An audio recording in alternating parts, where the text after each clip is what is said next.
चर्चा करने की सरकार कह रही है कि विपक्ष अगर डिस्टर्ब करने पर न करने की गारंटी दे तो अमित शाह जी सदन में आकर के जवाब देने को तैयार है। देखिए आने दो अखिलेश सर आगे ये मन सरकार का कहना है कि अगर विपक्ष डिस्टर्ब न करने की गारंटी दे तो अमित शाह जी सदन में आकर के जवाब देने को तैयार है। दोनों मुद्दे एक दूसरे से जुड़े हुए हैं, या यूं कहें कि एक सिक्के के दो पहलू हैं। जो इनके संगी साथी अंडरग्राउंड अनरजिस्टर्ड लोग और भारतीय जनता पार्टी शिक्षा परीक्षा और राम मंदिर दोनों एक दूसरे से जुड़े मुद्दे हैं। दोनों का सूत्र एक जगह है, दोनों एक जगह से ही संचालित होते हैं।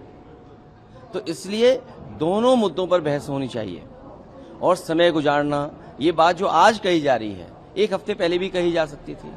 एक हफ्ते पहले क्यों नहीं की गई? क्योंकि वो चर्चा ही नहीं करना चाहते। चर्चा के साथ साथ प्रभु राम जी का भी नाम नहीं लेना चाहते हैं। जब चंदे की बात आएगी तो सदन में हम सब प्रभु श्री राम जी का नाम लेंगे, उसका भी नाम नहीं लेना चाहते हैं भारतीय जनता पार्टी के लोग। और जो लोग लाठी मारे हैं छात्र नौजवानों को, याद रहे भगवान की लाठी में आवाज नहीं होती है। और फिर इनके लिए धर्म, धन ही धर्म है सबसे बड़ी चीज। झारखंड के मसले पे मैंने पिछली बार भी कहा आपसे और फिर कहता हूँ कि बातचीत ही रास्ता है और लगातार बातचीत करते रहना चाहिए।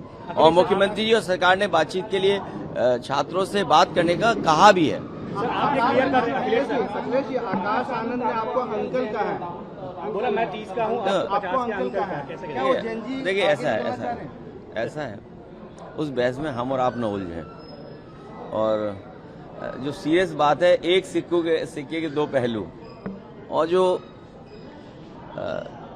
अंडरग्राउंड लोग हैं, अनरजिस्टर्ड लोग हैं, वो सोचते हैं कि कहीं न कहीं से तो काम चलता ही रहे। तो अगर शिक्षा परीक्षा से काम नहीं हो पा रहा है तो अयोध्या से काम चले। वो बात तो आपको हमको पता ही है कि बोरे भर के कहाँ गए थे, कंडों में पैसे निकले थे। और हम लोगों को बदनाम करने के लिए कितनी साजिश की गई कि एक दिन में इतने कॉल किए गए। संभव है क्या इतने कॉल किए गए हों और सरकार को न पता हो? सुनने में आया कि यहाँ जो छात्र नौजवान आए थे, नेटवर्क से उनका डेटा इकट्ठा किया जा रहा है। तो भविष्य में सरकार पता नहीं क्या करे। इसलिए दोनों मुद्दे एक दूसरे से जुड़े हुए हैं, या समझिए एक सिक्के के दो पहलू हैं। बीजेपी और उनके संगी साथी दोनों इस मुद्दे से जुड़े हुए लोग हैं। जब ये प्रभु श्री राम को आगे नहीं बैठा रहे, बताओ आप प्रभु श्री राम जी का स्थान क्या होना चाहिए? अगर मैं सामान्य और आपसे एक सवाल करूं कि प्रभु श्री राम का स्थान कौन सा होना चाहिए? आपने देखा